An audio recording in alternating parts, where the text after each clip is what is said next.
प्यारे देशवासियों, नमस्कार। जैसे कि आपको पता था, कुछ महीने पहले पेगासस नाम का एक जासूसी सॉफ्टवेयर के बारे में काफ़ी शोर शराबा हुआ था और कल माननीय सर्वोच्च न्यायालय में सुनवाई भी हुई है। कल भी मैंने आपको बताया था, लेकिन इसके कुछ पहलू हैं और कुछ जरूरी पहलू जो माननीय सर्वोच्च न्यायालय ने जो टिप्पणी करके बताई है। माननीय सर्वोच्च न्यायालय ने कहा है कि ये काम यानी कोई जासूसी सॉफ्टवेयर को हायर करना कोई प्राइवेट एजेंसी का काम नहीं है, प्राइवेट एजेंसी के अधिकार क्षेत्र का नहीं है। अगर इसको हायर किया है, इसको लिया है, यूज़ किया है, तो वो सरकार ही कर सकती है, प्राइवेट तो कोई कर ही नहीं सकता है। तो इसका मतलब है, सीधा सीधा इशारा है माननीय सर्वोच्च न्यायालय का कि सरकार ने यूज किया है।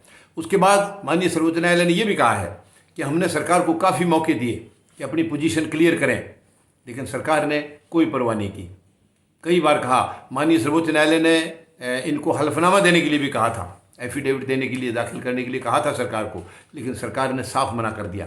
और मना करने का बहाना देखिए आप, कितना बढ़िया, सुरक्षा कारणों से हम नहीं दे सकते हैं एफिडेविट। माननीय सर्वोच्च न्यायालय ने बहुत मौके दिए। आखिरी में माननीय सर्वोच्च न्यायालय ने यही फैसला किया कि ठीक है, इसका हम देखेंगे, क्या एक्शन लेना है वो हम खुद लेंगे। जब सरकार ने कहीं भी अपनी जिम्मेदारी निभाने से मना कर दिया, तो माननीय सर्वोच्च न्यायालय ने ये ठान लिया कि अब ये हमें जांच करानी होगी। और माननीय सर्वोच्च न्यायालय ने आगे ये कहा है, कोई भी फैसला लिया जाता है सरकार द्वारा, वो देश हित में होना चाहिए, संविधान के दायरे में रहकर होना चाहिए, संविधान के फ्रेम के अंदर होना चाहिए।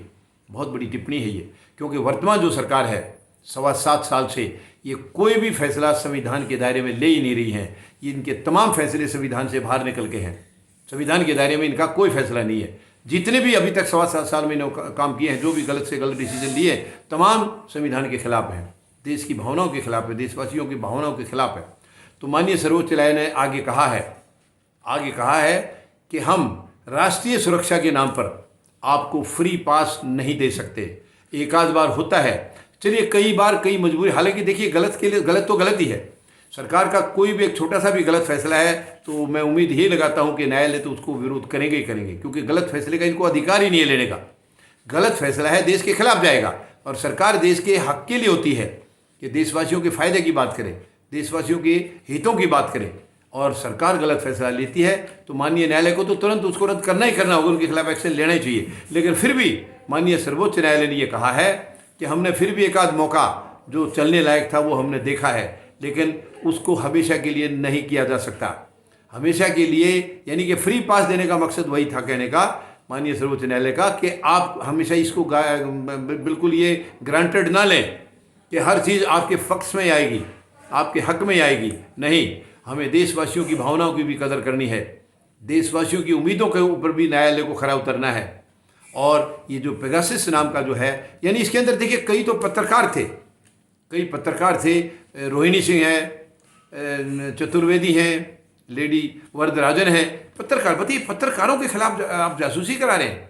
पत्रकार तो कुछ ऐसा करते ही नहीं है। पत्रकार तो ज़्यादा से ज़्यादा यही तो करेंगे कि सरकार की जो गलत नीति है उनका विरोध करेंगे, और उसी लिए होते हैं वो। पत्रकार तो इसीलिए होता है कि सरकार की हर नीति के बारे में खुलासा करे, देश को बताए। अच्छे हैं तो उनका अच्छा बताएं, खराब हैं तो उनका विरोध करें, उनको उजागर करें, सरकार को और देशवासियों को भी बताएं। पत्रकार तो वही है, सच्चा पत्रकार उसी को कहते हैं। लेकिन जिसको गोदी मीडिया कहा जाता है वो अलग है, वो परिभाषा अलग है। वो ये वर्तमान सरकार के समय से शुरू हुई है, वो परिभाषा पहले नहीं थी। ये परिभाषा अब शुरू हुई है वर्तमान सरकार से। गोदी मीडिया पहले नहीं होता था। यानी गोदी मीडिया का मतलब यही हो गया कि जो मीडिया सरकार की गोद में बैठा है, सरकार ने उसको अच्छा खासा पैसा खिला रखा है और अपने हक में फैसले करवाती है सरकार। ये गलत करेंगे तो वो सही बताएंगे। ये इस वजह से इसको गोदी मीडिया कहा जाता है। किसी गोदी मीडिया ने इसका अभी तक जिक्र नहीं किया है, पेगासस का अभी तक कोई जिक्र नहीं किया है। लेकिन अब देशवासियों को फ़ख्र है, माननीय सर्वोच्च न्यायालय के ऊपर फ़ख्र है कि सर्वोच्च न्यायालय ने इस सरकार की बाकी एजेंसियां, बहुत सारी एजेंसियां जिन्होंने मतलब जो इनके आगे समर्पण कर रखा है, सबमिट कर रखा अपने आप को, काफ़ी संवैधानिक एजेंसियों ने। लेकिन हमें फ़ख्र है, हमारे देश का न्यायालय ऐसा नहीं है। हमारे न्यायालय ने समर्पण नहीं किया है, न्यायालय ने सबमिट नहीं किया है, बल्कि न्यायालय अपनी जिम्मेवारी को बखूबी समझ रहे हैं और उसको निभा भी रहे हैं। यानी वर्तमान में जो सरकार है, तानाशाह सरकार, इस सरकार के खिलाफ कोई भी संवैधानिक एजेंसियां सामने बोलने के लिए तैयार नहीं है, वो सब डरे हुए हैं। ये दुख की बात है।